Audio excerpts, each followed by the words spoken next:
ሰላም እንዴት ናችሁ? ዛሬ ደግሞ የበግ አርስቶ እንዴት በቀላሉ ቤታችን ውስጥ መስራት እንደምንችል እናያለን። ስጋችንን ቅመም እንዲዋሃድ በደንብ ቆረጥ ካደረግን በኋላ ቁንዶ በርበሬ ካላችሁ የተፈጨ እሱን መጠቀም። እሱን ፈጨው ከዛ ነጭ ሽንኩርት፣ በርበሬ፣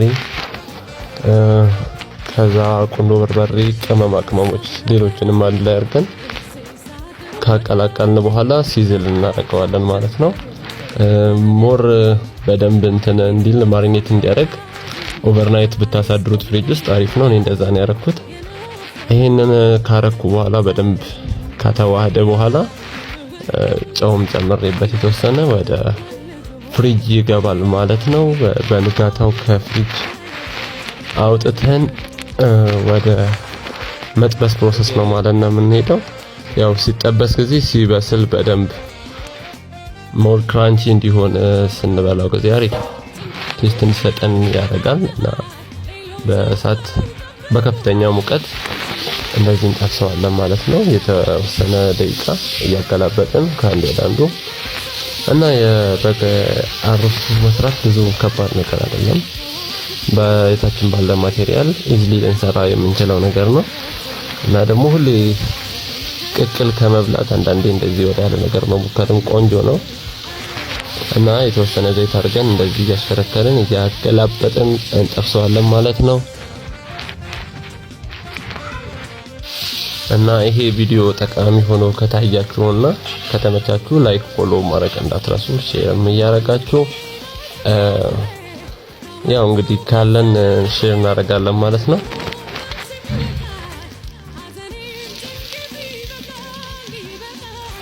ከዛ ውጪ እኔ ማሳሻያ ኮሜንት ካላችሁ ሪኮመንድ ማድረግ ትችላላችሁ። ኮሜንት ባር ላይ ሽንኩርት እዚህ ጋር ሽንኩርት፣ ካሮት እና ድንቹ ለቦታው የተካፈለ ነው። ያው ላይ እንደማባያ የሆነና ነጭ ሽንኩርት እናደርግበታለን። ኦቨን ውስጥ ከማስገባታችን በፊት ነው ይሄን የምናደርግ።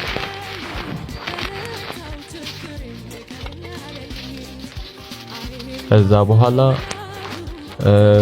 እንትኑ ታፍኑ እንዲበስል በፎይል እናደርገውና ፎይሉ ላይ ያጠበስናቸውን ስጋዎች እንደረድራለን ማለት ነው።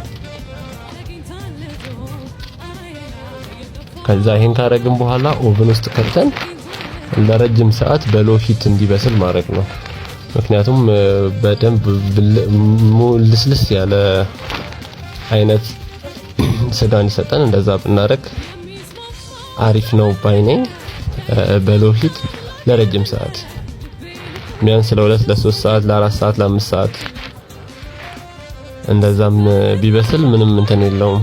ያው ስናረግበት ጊዜ እንዳይዝ ውሃ እናረግበታለን የተወሰነ። ከዛ ውጪ ሌላ እናንተም የራሳችሁን ክሬም ምናምን ማረግ ትችላላችሁ። እኔ ለዝም ብዬ ውሃ ነው ያረኩት።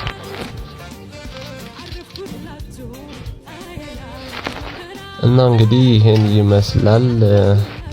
በስተመጨረሻም ሪዛልቱ እንደዚህ ሆኗል። አሪፍ ነበረ፣ እኛ ወደነዋል። እኔ ለፋሚሊ የሚበቃ ነው የሰራሁት። እናንተ በሚበቃችሁ ፖርሽን መስራት ትችላላችሁ። ፎሎ፣ ሼር፣ ኮፒ ሊንክ ማድረግ እንዳትረሱ። ቀጣይ የሚሆነው ስቴፕ እንግዲህ ይሄንን በመሰለ መልኩ ከደረሰልን በኋላ ያለውን ነገር ሞክረን ወደ ማቅረብ ነው ማለት ነው የምንሄድ። እዚህ ጋር ከማሽድ ፖታቶ ጋር ነው ማሽድ ፖታቶ ሰርቼ ነበር። ከሱ ጋር ነው ያቀረብኩት። ማሽድ ፖታቶውን ከስር እናደርግና ያው ይሄንን ሙሉን ከማድረግ ትንሽ ከላዩ ላይ እንቀንስለታለን ለሁሉም እንዲዳረስ። ከዛ የተወሰነ ከሁሉም ግሩፕ ላይ አድ እናረግበትና ወደ መመገቢያ ስፍራችን ይዘን እንሄዳለን ማለት ነው። ካሮቱና ድንቹ በዚህ መልኩ ይሄንን ይመስላል። ሲበስል ጊዜ በጣም አሪፍ ቴክስቸር ነው የሚኖረው እና ቴስቱም በጣም አሪፍ ነው የሚሆነው። ይሄንን ይመስላል እንግዲህ ለአንድ ሰው። ይሄ ለራሴ ነው በደንብ እንዲበቃኝ አድርጌ ብዙ ነው የወሰድኩት፣ ምክንያቱም ብዙ ለፍቻለሁ እና ይሄን ይመስላል። በሌላ ቪዲዮ እስክንገናኝ ድረስ ባይ ጋይስ።